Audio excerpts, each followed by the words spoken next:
Hey everyone, today we are looking at the prokaryotes, which include two different kingdoms, bacteria and archaea. You will sometimes see these written just occasionally as eubacteria or archaebacteria. Those mean the exact same thing. I've just simplified it here, just fewer words to remember. But if you do see, like in your travels, like if you're Googling it or in the lab that we do, you might see either of those terms. Those are the same thing. What I want to just review briefly with you is what is a prokaryote. So hopefully you saw a little bit about this in grade 10 science, but if not, we did a couple of videos on it the first day. These are things with no real nucleus or membrane-bound organelles. They are unicellular and often microscopic. They're very, very small because they're only one cell in size.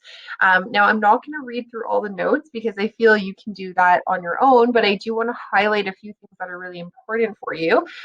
So the first is why we even bother to study bacteria. And we talked about with that diversity video on the first day, we really care about humans a lot, but really to understand human health, we need to understand other organisms as well. And so many bacteria are actually pathogens which can negatively affect us. So things like Streptococcus, E. coli, C. difficile, these are organisms that cause human disease. So we do want to be aware of them for sure. And so we study them to try to figure out how to treat them as well. So again, I'm not going to mention everything in these notes because I know you can read them on your own. But just to mention, we do have some helpful bacteria as well. Specifically, one that we're going to talk about later in the course is there are definitely some bacteria in our intestines. They actually vastly outnumber the number of human cells that are in the intestines.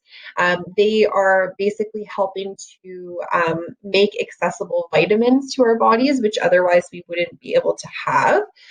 We also have them, as I mentioned here, out in the environment and ecosystems, fixing nitrogen, which is really, really important. They live on the roots of certain plants and so forth. They're also photosynthetic in some situations. So there's lots of things out there that bacteria are helping with. So we kind of have this misconception that all bacteria are bad. That's not the case. In fact, we really need bacteria. We rely on them for so much. I mentioned digestion as a huge one. So that's just something to keep in mind as we travel through the bacteria. Now, what I wanted to show you, this is sort of like a stock photo of bacteria. So not all bacteria look like this by far, but this is just meant to be sort of an example for you, just to show you all the different parts that they might have.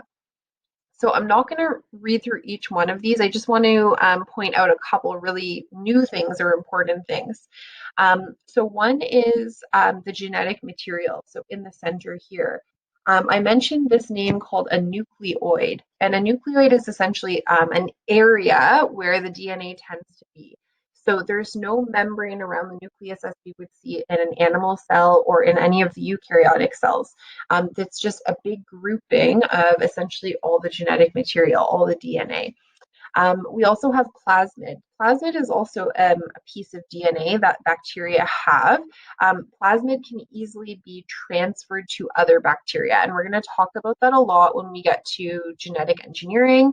We're going to talk about it a bit today just in terms of bacterial reproduction. Okay. Now, another thing that's sort of unique about bacteria is they have a very special compound in their cell wall. And their cell wall has what we call peptidoglycan. And peptidoglycan essentially is a material that's a very specific composition of protein and sugar. So that is sort of embedded in there. You might have heard plants also have a cell wall. Theirs is made of yet a different material, which is called cellulose. So the reason I'm bringing this up is that part of what we're doing in this unit is trying to find similarities amongst the kingdoms, but also differences amongst the kingdoms. So why this bacteria cannot be considered a plant? One reason is because of its cell wall. It has a cell wall that is different from plants. So we're going to go over several of those differences as we continue in this unit, but that's sort of where we're going with it, is we're trying to draw similarities and differences. So I'm going to skip on to the next page. Again, you can sort of label this on your own. We can use these different physical characteristics to help divide up the bacteria and archaea as well. So what I want to just mention in this page, and I know it's a lot of writing, I'm sorry about that, but these are basically different ways we can group bacteria. So there are some bacteria that have no cell wall. They lack this peptidoglycan that I was talking about. They actually tend to be very difficult to treat with antibiotics because most of our antibiotics that we are prescribed, they actually work by attaching to the cell wall and disrupting it. So basically stopping it from functioning properly, stopping it from protecting the bacteria. So these guys with no cell wall, the antibiotics actually don't have something to really attach to. So it's really difficult to treat those types of infections. They can't survive extreme environments because they don't have that protective peptidoglycan that I was just mentioning earlier. The other two classifications, which we will commonly talk more about, are those that have a thin peptidoglycan versus a thick peptidoglycan cell wall. Another way that we address those is calling them gram positive and gram negative. Okay, that's known as the gram stain. Okay. So if we were in a lab, in a classroom, we would actually be able to add a little bit of dye to a group of cells. And depending what color that turns, we can determine, is it part of this group or is it part of this group? And the reason why we would do that is what I was mentioning before. We want to know how to treat them with antibiotics. So this goes back to, why do we even bother to learn about this stuff? We want to know how we can treat things. We want to know how these bacteria behave in different conditions and so forth. So the gram negative, which is a thin protein wall, you can see here the wall is super, super thin. It's just this little band that goes across, okay? That is a really thin wall compared to over here, it has a really thick wall. Okay, this whole thing being the wall rather than just a very tiny section. Okay, so where I'm going with this is with the thin wall that I'm talking about, we use a dye called safranin. And when I add a little drop of dye to these cells, it will turn it pink. And that tells me I'm dealing with something that's gram negative. In the other side of it, which is the thick protein wall, I use something called crystal violet dye. That's going to turn a bright purple color. So again, going back to, why do I care about this? If you've ever had a swab at the doctor and they're looking for what type of cells are there, part of what they're looking for is this gram negative or positive? That's going to determine and basically tell the doctor which type of antibiotics do we need to actually treat this. So really, really important in healthcare. Down here is another way that we classify them, which is by their shape or their morphology. So I've done a little sketch here of the different kinds. Really what we're looking at is the shape and how do they actually organize themselves. So coccus is basically spherical cells. Bacillus are rod shape, or they look sort of like pill shape, okay? And then finally, spirillum, they're very disorganized. They're basically a spiral, okay? Now, you could have cells that typically just travel by themselves, and that's their organization. Those would be monococcus, monobacillus. So essentially what we're doing in this table, just to show you, is we're describing how many of them and also the shape. So here, for example, streptococcus, I'm taking the strepto prefix over here. Oops.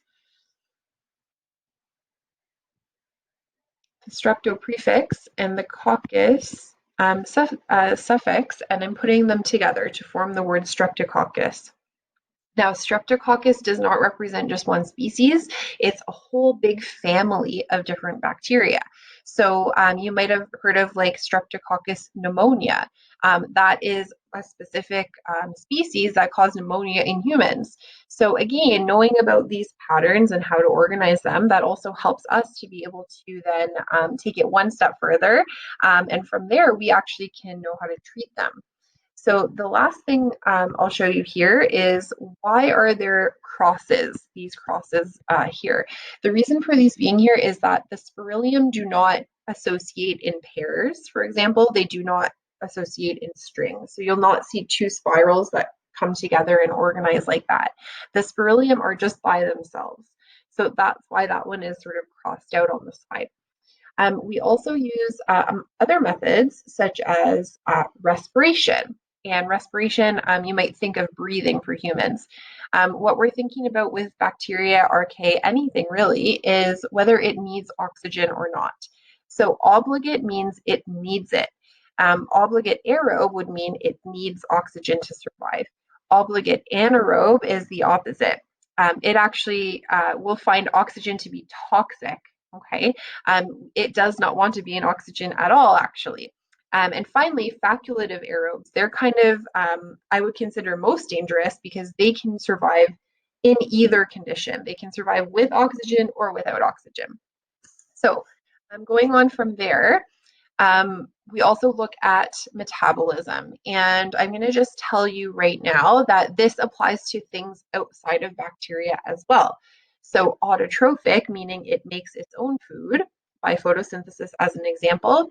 Heterotrophic being it must eat. It must take in material from the surroundings, otherwise it cannot get energy. So again, going back to what I was saying, we can also use these terms and we will use them a lot. These also apply to other things. It's not only going to apply to bacteria.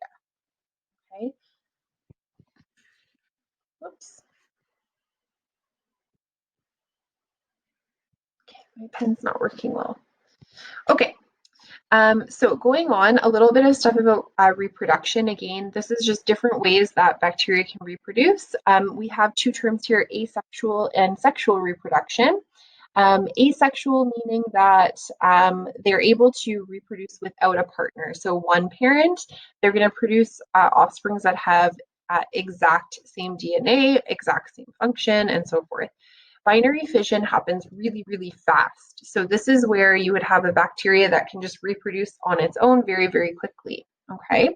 So going on from there, whoops, we have other sort of ways that it can reproduce as well. So an example would be it can reproduce by sexual reproduction. So this is where it needs two parents. I mentioned earlier about plasmid. So plasmid is this very small circular DNA that can actually travel to another cell. So in this particular example, what we're looking at is the yellow little circle. So the yellow plasmid can actually go into another cell. And part of the reason why we consider this sexual reproduction is that this cell that just received that plasmid, it's no longer identical, because if you look at the bigger circle, this bigger DNA piece, that's actually different in each cell. So the two cells are different from each other. Therefore, we would not consider this asexual. So we have two parents here, a donor and a recipient cell. I mentioned that here in red, right? We have the donor and the recipient. Those cells are essentially combining, and now there's a combination in the second place. And I'll just add to that with the transformation. You have DNA from two different sources here. So it's possible that some types of bacteria, they actually just pick up DNA from their surroundings. And so whatever that DNA happens to be becomes integrated in the cell. So at the end of the day, you have a cell that's actually different from the original. So we consider that sexual reproduction. We actually, humans, have made the most of transformation using genetic engineering, which we're going to talk a lot more about in the second unit. And then the last one I'll talk about from this page is endospore. This is a way that it's not really reproduction, but it's a way for bacterial cells who are able to do it to actually protect their DNA. So if there's really bad conditions, they can actually go into sort of this dormancy state. So they form this really thick coat around their genetic material. And that spore, it actually can survive for like thousands of years. And eventually, when the conditions get better, the bacteria has the information there to actually reverse the process and come back into a functional cell. So I mentioned here, why would it do that? You might have remembered from grade 10 science that the DNA holds the information that guides everything that the cell does. And so if you damage that, you essentially are damaging the instructions, which would be really bad. So the cell is protecting itself essentially from that by putting this little endospore around its genetic material. Now, I mentioned already that bacteria can grow really, really fast, and I'm just going to show this briefly. I'm not going to explain it too much. But what your doctor might do when they take a swab from you is actually culture the bacteria. And what that means is we give them some essentially food and we give them really nice, ideal conditions, such as the temperature, oxygen content, and so forth, and we grow them on a plate. And what we're looking on this plate or this petri dish is to see how the colonies look. And what that tells us, again, going back to the whole point of doing any of this, what this tells us is some info about the colonies. So I have here is like morphology, so what the colonies look like. Do they have a certain shape or form? Do they have a certain color that they follow? Elevation, height off the plate, and so forth. These are all ways that we classify bacteria. So if we're trying to find out what is this bacteria, one way we can do so is actually culture it and look at what types of colonies that it forms.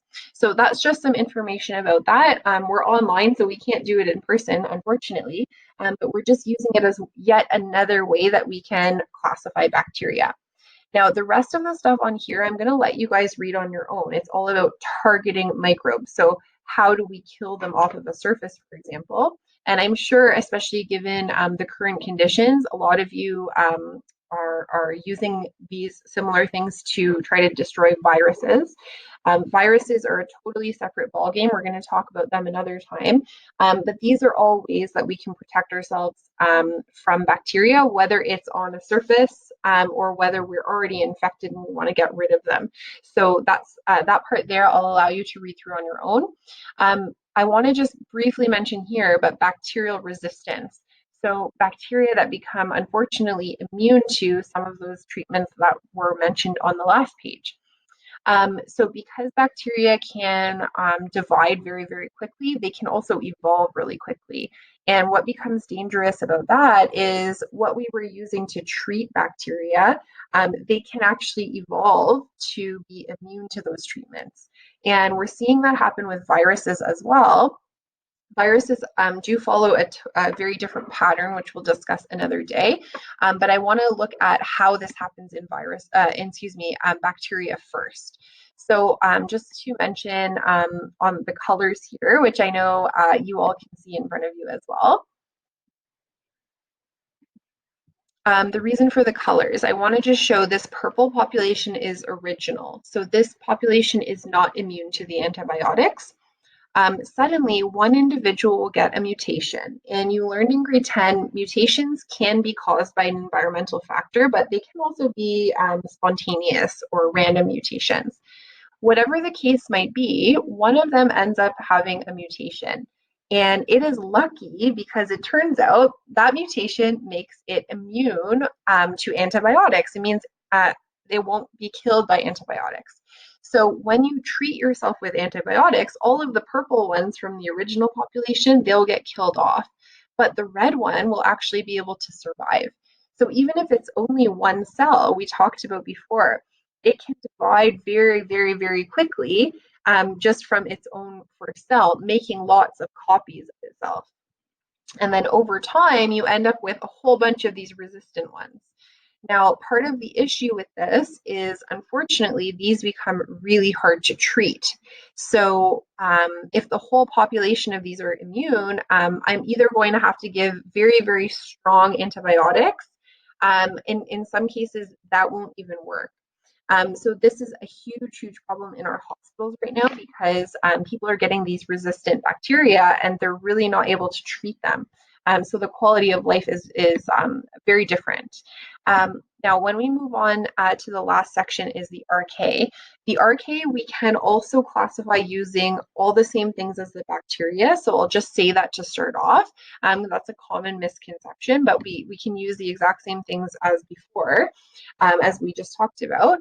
But what I want to talk about here is why are they different? So first thing is that they are prokaryotic. They don't have a nucleus. But when we actually dig deeper, we see that they have a different cell wall and they also have different DNA. So when we look at the sequence, we see that they're not that similar. So we have to make them into two separate kingdoms and also two separate domains. So just to briefly mention, sorry, lost you there. A few different types of groups that we kind of classify the archaea. And I mentioned there they really are, for the most part, going to be anaerobic. So it means that they don't want to be anywhere where there's oxygen, with some few exceptions. So the four groups that I have here, it's basically describing what are their ideal conditions. So the first one are methanogens. They live in environments where there's a lot of methane being released. So they actually really like methane, hence the name. Halophiles, the beginning part, halo, comes from the halogen. So if you've taken chemistry before, halogens are that 17th column where you have things like chloride and so forth, fluoride and everything else. These like environments with very high salt concentration. The phile part means it is attracted to that or it likes that. So halophiles are attracted or like very high salt concentration, such as something like the Dead Sea. And then we have the thermophiles, extreme thermophiles. They like it to be very, very hot. Okay. And so part of why we can't actually find all the organisms is because some are in places so hot that we cannot even access it with our materials, with our current tools. And finally, the same thing, psychrophiles. They like really, really cold environments. Well, our tools and our humans can't actually go to these places. So it becomes very difficult for us to actually track these down and start to classify them. So there are likely, as I mentioned on the first page, we've only actually scratched the surface and found like 1% of these organisms. So we have a lot more of them to find out on Earth.